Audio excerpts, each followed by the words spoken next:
Hello, welcome to Living English. In today's episode, we're looking at how to talk about possibilities or what is likely to happen. And we're looking at a new verb tense, the present perfect. But first, it's time for sisters and brothers. In the last episode, Anne had lunch with Sarah's family. Now Anne and Sarah are having a talk.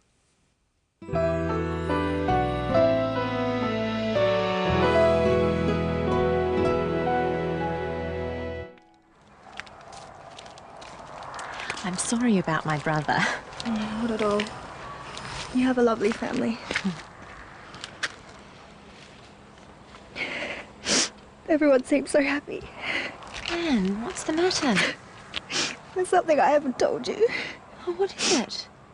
When I met your brother, I was thinking about my brother David. I haven't seen him for 2 years. How come? He's missing. One reason I came to Australia is to find him. I'm so sorry. Have you had any luck? Not yet.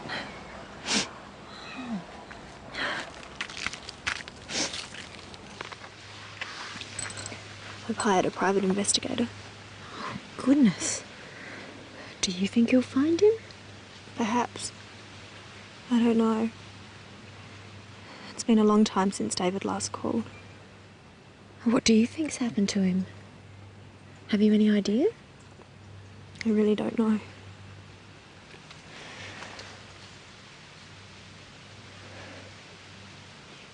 I can't help thinking the worst. I'm sure he's all right. If something bad had happened, you would have heard. I guess so. I suppose you're right. Let's hope Anne's brother is all right. We'll find out in future episodes. Well, let's look at some of the common expressions in that episode. First, Sarah apologises for her brother's behaviour. Remember, in the last episode, Sarah's brother Steve offered to take Anne out. You're lucky. I haven't been to the zoo. I'd love to go to the zoo. I'll take him. Sarah thinks Steve was a bit rude, so she apologises. She says she is sorry about his behaviour. I'm sorry about my brother. Not at all. You have a lovely family. Sarah says she is sorry about her brother. Practice with the clip. I'm sorry about my brother. Not at all. You have a lovely family. Anne says, not at all. She means Sarah shouldn't worry. She's not upset or offended. Remember, in a previous episode, we looked at the phrase, don't mention it. Not at all is another way of saying, don't mention it. Practice with the clip. I'm sorry about my brother. You have a lovely family. Anne tells Sarah she is looking for her brother who is missing. Listen to this clip. I've hired a private investigator. Anne says she has hired a private investigator. She has hired a detective. This is an example of present perfect tense. She hired a detective, and the detective is still working. Present perfect is used for actions started in the past that are still true. Present perfect is made from the verb have and the past participle of another verb. First, let's look at the verb have. Repeat them with me. I have. He has. She has. It has. You have. We have. They have. In our example, she has hired a detective. The past participle of the verb to hire is hired. So this can be added to the verb have or has to make the present perfect tense, like this. Usually, we shorten the have and has like this, so we would say, I've hired a detective. She's hired a detective. They've hired a detective. That sounds like too many detectives. Let's look at some other ways of using the present perfect. Anne, what's the matter? There's something I haven't told you. Anne says there is something I haven't told you. This is the negative.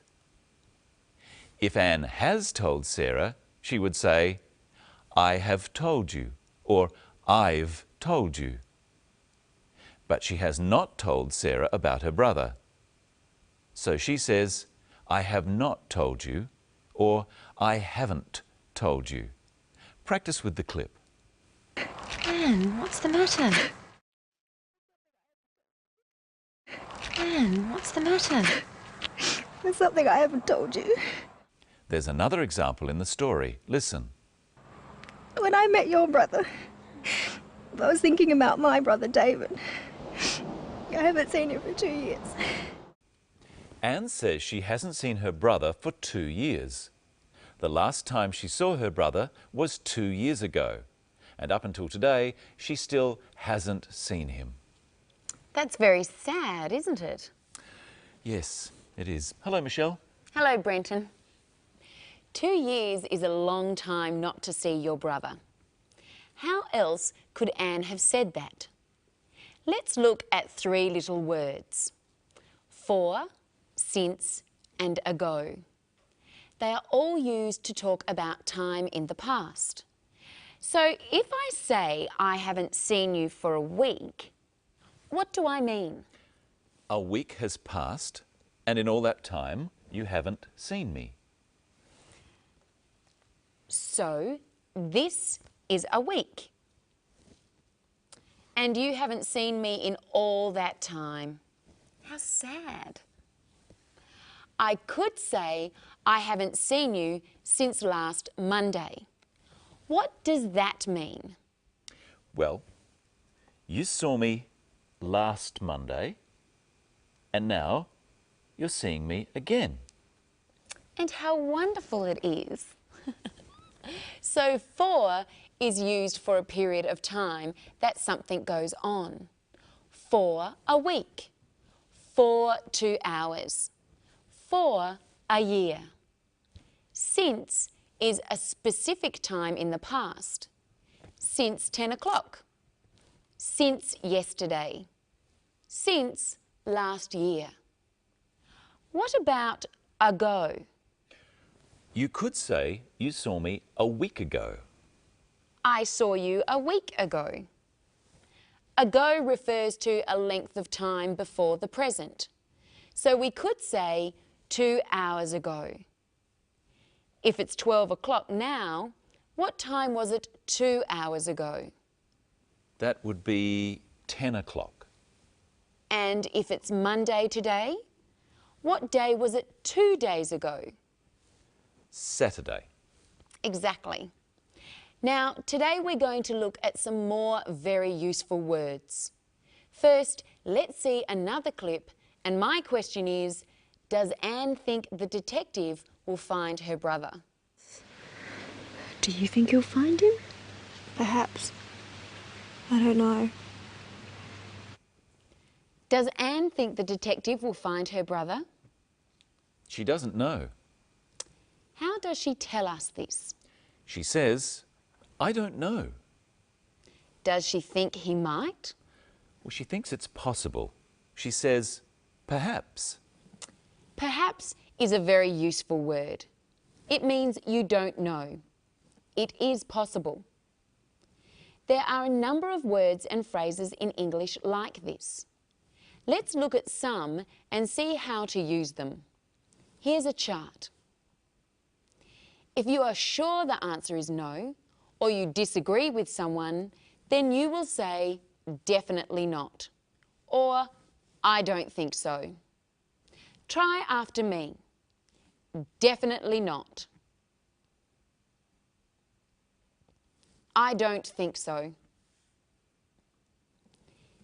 If you're not sure, you could say maybe, possibly, or perhaps. Try after me. Maybe, possibly, perhaps. If you agree, but not strongly, you could say, I suppose so, or I think so, or I guess so. But if you definitely agree, then you would say, definitely, I'm sure.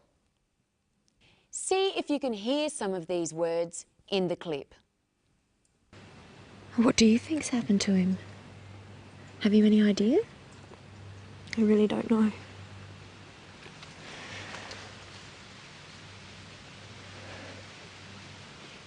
I can't help thinking the worst. I'm sure he's all right. If something bad had happened, you would have heard. I guess so. I suppose you're right. Does Sarah think David is all right? Yes, she's sure he's all right. Does Anne think so? She's not so sure. She says, I guess so, and I suppose you're right. Speaking of guessing, Brenton, I've got a game for you. Okay. I've got 3 cups here. They're all upside down, and under one of them is a sweet, like this one. Do you know which one? I don't know. I have no idea. Here it is. Now watch carefully while I mix them up. Now, where is the sweet? I think it's under this one. Are you sure? I think so. I'm fairly sure. What do you think at home? Is the sweet under this cup? Are you sure? Or do you think maybe? Or definitely not? No. No. Do it again, do it again. I'll get it right this time. Okay. Which cup is the sweet under? This one, I think. You guess so? I guess so. I think. I'm fairly sure. No. Another okay. try. One Last more. time. All right. Which cup? This one. You're sure? Definitely. Okay, let's see. Yes! There we go. You can have that sweet. Thank you, Michelle. Well, it's definitely time for us to go. Oh, are you sure? I'm certain. But I'm sure we'll be back. And we'll look at how to describe a person. And we'll learn all about adjectives. What are they? Better watch next time and find out. And find out what happens to Anne next.